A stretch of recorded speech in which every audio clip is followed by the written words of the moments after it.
Hello everybody. Today we're going to be talking about new makeup releases and I'm going to be sharing with you guys whether or not I want to get them and why. This is all part of my weekly series that I do here on my channel called Will I Buy It?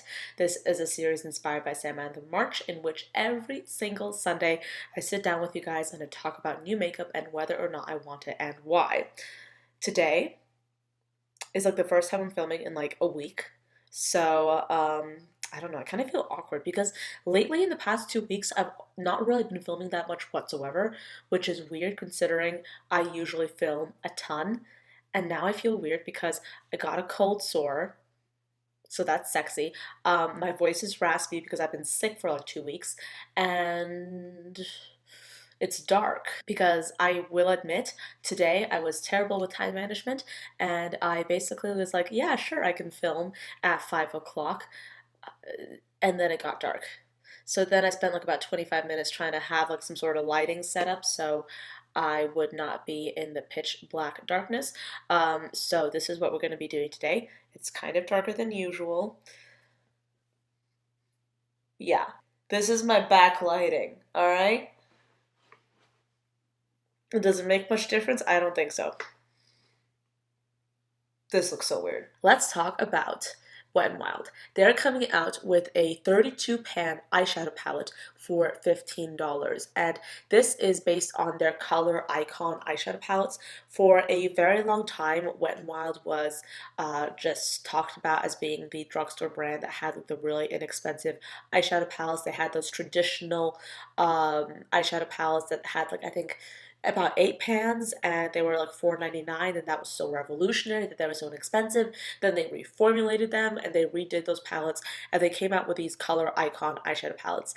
And I myself, like back in the day, I did a video comparing like the old eyeshadow palettes from Wet n Wild and the new eyeshadow palettes from Wet n Wild. And now looking back at Wet n Wild eyeshadow just in general, I can't remember the last time I used a Wet n Wild eyeshadow. I just don't use the brand anymore, like in terms of eyeshadow. I like them in other makeup areas. But when it comes to eyeshadow, I don't know. I just don't like their formula as much as other brands. But they are coming out with this really big palette. And I will say this, I think that if you are a makeup artist that might be on that budget, if you're looking for like a whole bunch of different eyeshadow for like $15, which is a really, really inexpensive price, this might work out for you. For everybody else though, I don't think that this is necessarily the best option because it literally is a huge eyeshadow palette and I don't see myself personally using all of these colors. I mean, I do like how they included a lot of cool tones in here, but at the same time, you do have a lot of transition colors and a lot of like just neutral shades in here. So like I'm kind of not inspired by this. Maybe some of you might be, but like this is gonna be a pass. Okay, Charlotte Tilbury is coming out with a new Easy Eye palette.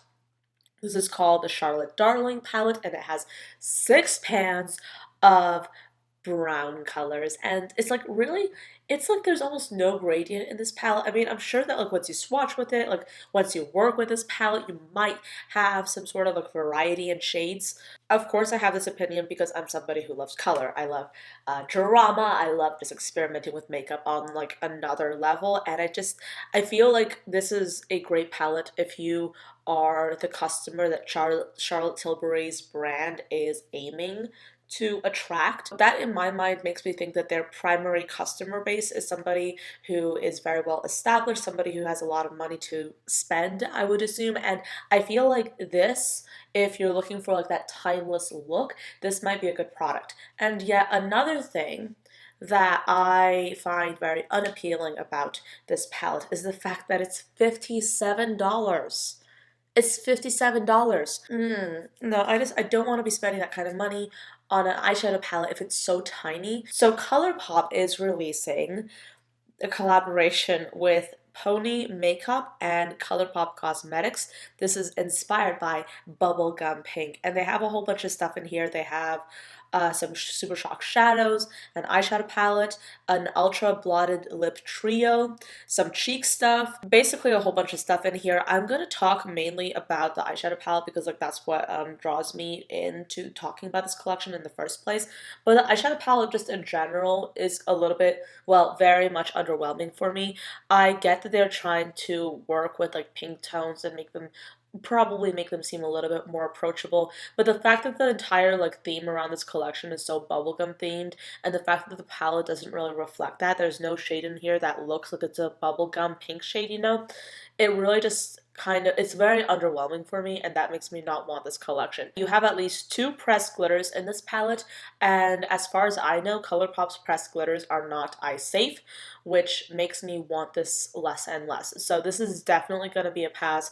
I think at this point, ColourPop has been releasing so many of these 9-pan monochromatic themed palettes, and I wouldn't necessarily call this a monochromatic themed palette, and I don't think it was meant to be, but they're releasing so many of these palettes, and a lot of these palettes are starting to look the same, and I feel like this one is no different. I don't know. But like, let's move on and talk about some more ColourPop stuff. Let me scroll down. I do remember seeing this and I was just very underwhelmed, but then as I step back, I think I have like a better idea of who this might have been meant for, and it's of course not me, but I'm talking about the ColourPop Cosmetics Coconut Collection. This is going to include a whole bunch of makeup, including an eyeshadow palette, some cream liners, some lippy stuff, some tints, some bronzers. They have a whole bunch of stuff in here. It's a huge collection. But of course, I'm going to talk about the eyeshadow palette because like that's the selling point of this collection in my personal opinion. The eyeshadow palette, it has a whole bunch of neutrals, and then it has like a few like frosty colors in here.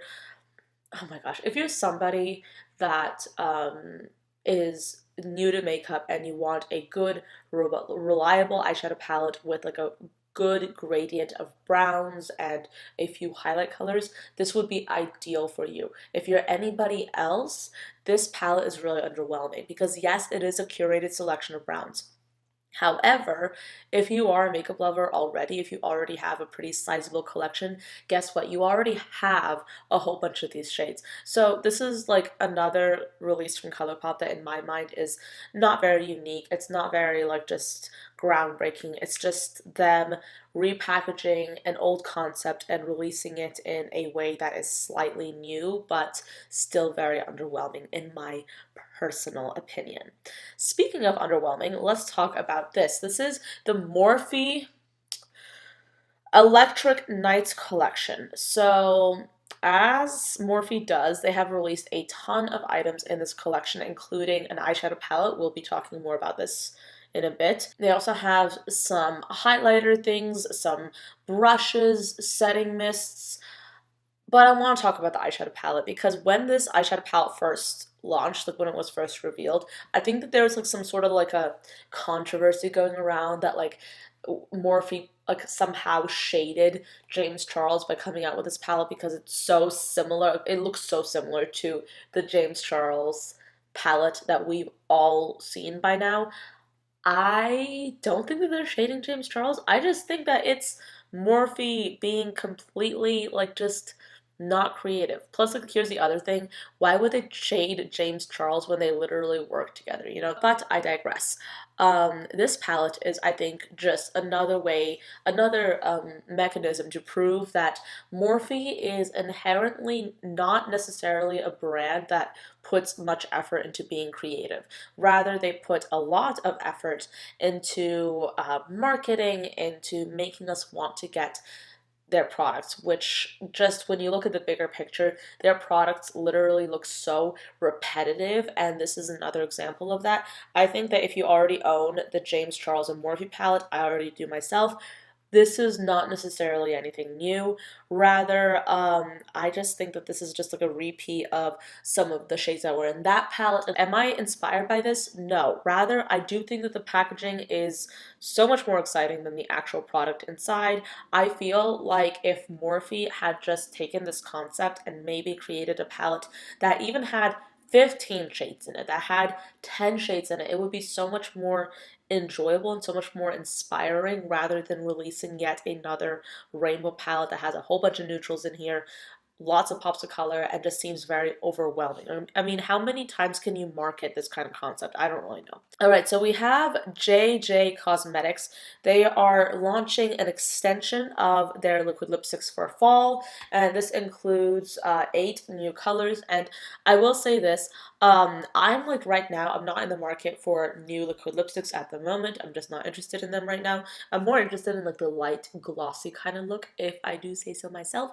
But I will say that these look like a lot of like really interesting, unique colors, specifically the more purpley, orangey toned ones. I think that those are pretty interesting looking.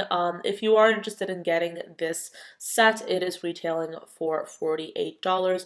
I do not believe that you can get these shades individually at the moment, but this is an indie brand, and I do love shouting out indie brands. So yeah, there you go. I mean, I guess if you're somebody who really loves liquid lipsticks, you want to support indie brands, and you don't own most of these shades, this might be a good purchase for you. But as somebody who is not necessarily into purchasing new liquid lipsticks, this collection is not necessarily one that I want myself. All right, so Forever 21, they are working with Riley Rose at the moment, and they are basically launching a Cheetos palette, or rather a Cheetos collection. This does include a 6-pan eyeshadow palette that will retail for $15.99, a lip gloss kit for $12.99, and a highlighter slash bronzer for $9.99. I don't get the idea of putting a highlighter and a bronzer in the same pan. I don't understand it. I don't want to understand it. I don't see this being very user friendly. Rather, I see this as being a very gimmicky product. If we're looking at the lip glosses in my mind, just in the packaging, they look like pretty interesting shades. Do I want them though? No. And looking at the eyeshadow palette, I will say this. The eyeshadow palette, for being a 6-pan eyeshadow palette, looks pretty well curated. It looks pretty interesting. I do see myself being quite inspired to create a variety of different looks with these colors. However, do I want to get this eyeshadow palette? No, because I can already dupe each and every single color in this palette, except for maybe that very yellow looking gold in the bottom right hand corner. I feel like that is a very unique shade that I might not have an exact dupe for, but I definitely have similar shades in my collection. Everything else I can dupe though with confidence. So yeah, this is not something I'm going to be getting because, as you guys know, I try to stay away from gimmicky products. I don't tend to really find myself inspired by those kinds of items. But yeah, like if you like Cheetos, I guess, then this might be a good option for you. Is it a good option for me though? No, and that is why I will not be getting it. All right, so let's talk about Il Maquillage. They are coming out with some holiday stuff. They have a treat yourself eyeshadow palette, which is very, I mean, it looks like a pretty decent neutral palette. They also have 3 matte liquid lipsticks, 3 glosses, a blending brush, and a cream shader brush. I am looking at these swatches, and I will say this. The glosses look absolutely pretty. It's very clear that the photos were taken with a flash, which is probably why the glosses really do look quite so stunning. But if I had to choose one thing from this collection, it would definitely be the glosses because, I don't know, they look so like, they actually look really pretty and they have like those glittery flecks in them and they look so like juicy and so reflective. I'm drawn to them. Everything else though, not too interested in. I already have similar shades of liquid lipsticks, and like I said earlier, not interested in getting liquid lipsticks right now. And then the eyeshadow palette is just not my style, not my cup of tea, so I'll be passing on that. Tarte is collaborating with Lele Pons to release this palette right here. And this is basically going to be an eye and cheek palette. Sorry, let me move my body because I am not at a good angle right now. By the way, I am wearing a bra under this, if anybody's wondering. I'm wearing a bra. It's like a nude bra, so I can't really see it through this top, but like, you know, I like this top a lot, so that's how it's going to be. But this is basically going to be an eyeshadow palette and a face palette at the same time. I don't like those just in general. As a rule, I just don't like eye and face palettes because whenever these kinds of palettes are released, they are always geared towards people with lighter skin tones. And releasing a palette like this, you're basically alienating a large part of your customer base. So it's kind of like, why?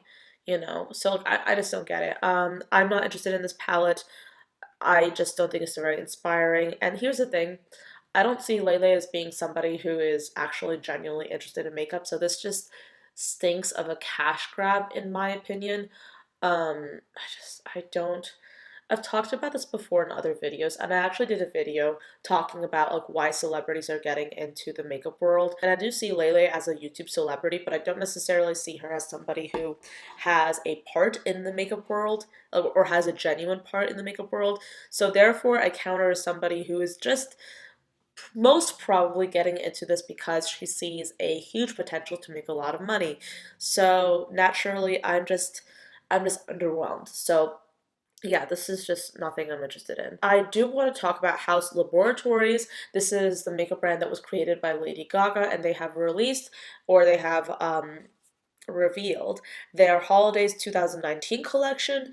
This will include a sparkle lipstick in Burlesque. This is supposed to be a universally flattering true red lipstick that offers one swipe coverage and glittering shine for an ultra reflective look. This will be retailing for $20. And then they have a Glam Attack metallic cream liquid eyeshadow. It's very much in keeping with their minimalist brand aesthetic, which I do appreciate. Is this something that I'm necessarily interested in? No, I am ever so slightly intrigued by that lipstick because I'm thinking, is this actually going to be a beautiful glittery lipstick? Because I don't think I've ever actually encountered a glittery lipstick that was a glittery lipstick that I envision a glittery lipstick to be, if that makes any sense.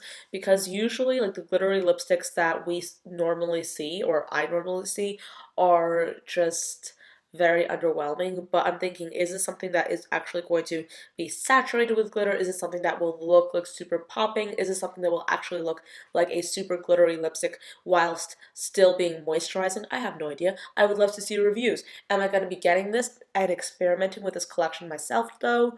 No, because I just don't necessarily have that much interest in this collection to do that. Um, but I look forward to seeing reviews. Jaclyn Hill is launching another product, another collection. Oh boy, I have so many emotions. Well, not emotions. I have so many mixed feelings of like fear and just genuine curiosity. But she is launching a Catch the Light collection for holidays, and this will include a variety of different things. This will include a luminous powder that will have 5 shades for $32. They have two different highlighter palettes, one for light to medium and one for medium to deep skin tones. Then they also have a beaming light loose highlighter in 5 different shades. So the Mood Light Luminous Powder will be $32. The highlighter palettes will be retailing for $49 each, and then the loose highlighter will be retailing for $24. And then in addition to that, they have a Mood Light Powder brush for $24, an Accent Light Highlighter brush for $20, and a Beaming Light Highlighter brush for $20. So this is a pretty big collection. As you guys know, Jaclyn Hill has had some questionable releases in the past, a questionable release in the past. I, for one, I see the thing is, this collection right off the bat looks absolutely stunning. And I watched Jaclyn's video, and she is so good at selling makeup. She is crazy good at selling makeup. And I will say, like, a tiny part of me was tempted, but then I remembered watching the first video that she did to announce her lipsticks, and I remember how good she was at selling those lipsticks and just how much I felt, like how tempted I felt. And I remember stepping back and waiting for everybody else to have their opinions, and then realizing that everybody else's opinions were really negative, and then feeling very grateful that I waited. So I will say this, I want to step back and I want to wait and see what everybody else thinks before I spend my hard-earned money on Jaclyn Hill's makeup brand. I don't even know if I'm interested in buying anything from her ever again. I don't think I want to. She has her Champagne Pop highlighter from Becca that I love using. It's an amazing highlighter, and that's where I want to keep it. You know, that's the only thing I want highlighter wise from her. I, in fact, will be waiting to see what kind of drama will unfold with this launch if it does, because if it does, that'll be actually hilarious. Because, see, the interesting thing is, Jaclyn Hill claimed that she stepped back, that she looked at all the labs that she was using, that she was going to make sure to fix things, but it has been like, what, 5 months since she launched her lipsticks? And you really expect us to believe that you so quickly formulated this entire new collection without any mistakes? That makes me suspicious. So, yeah. And see, like, she claims that she had this even before she launched the lipsticks, which is interesting because when you launch the lipsticks, you absolutely just failed at that. So it's like, how do we know that you are not going to fail at this? So, yeah, it's really interesting. I look forward to seeing people's opinions. Kylie Cosmetics is having a ginormous holiday collection, as Kylie Cosmetics often does. So it's very red themed. You have a lip kit, you have an eyeshadow palette, lip collection, liquid eyeliner, lipstick ornaments, high gloss collection, brush collection, blush highlighter duo, an illuminating face primer, an illuminating setting spray, some eye glaze single shadows, and I think that's it. But this is like a huge collection, and I mean, this is Kylie Cosmetics, so she always comes out with big collections. And I will say this, I am not interested in anything in this collection. I'm just not interested in Kylie Cosmetics in general. I've I have like two things from them. One thing, the liquid lipstick, I don't like. The other thing, the highlighter, I love, and that's where I want to leave it. I also want to talk a little bit about Nabla. They're coming out with a Mystic palette. This will include 12 shades, and I mean, okay, I think that something that Nabla does really well is produce eyeshadow palettes that have very intriguing color stories that contain both colorful shades and neutral shades. So in that way, they're able to create palettes for a multitude of different makeup lovers. However, the reason I haven't bought anything from Nabla is because they do launch eyeshadow palettes that have so many neutrals in them, and as somebody who wears color almost exclusively, I don't see myself using every single shade in these palettes, and this palette is no exception. So therefore, this will definitely be a pass, even though there are like about 4 shades in here that I'm very drawn to because they're so colorful. The rest of the shades I'm just uninspired by, and therefore that makes this palette a palette that I will not be getting. As you can probably already tell, I'm just not interested in anything from this video, anything really, because I mean, yeah, you have some things that are remotely interesting in my opinion, but most of this stuff is just, I don't know, it's just like nothing that really excites me, which I think is a good thing because Black Friday is coming up fast, and I will be buying makeup then because I personally believe very much so in buying makeup when it's on sale, and we have so many makeup products that will be on sale this Black Friday, and I'll probably be picking those up. So with that being said, I hope you enjoyed this video and found it entertaining. Thank you so much for watching till the end, and I will be seeing you all next time. Bye guys.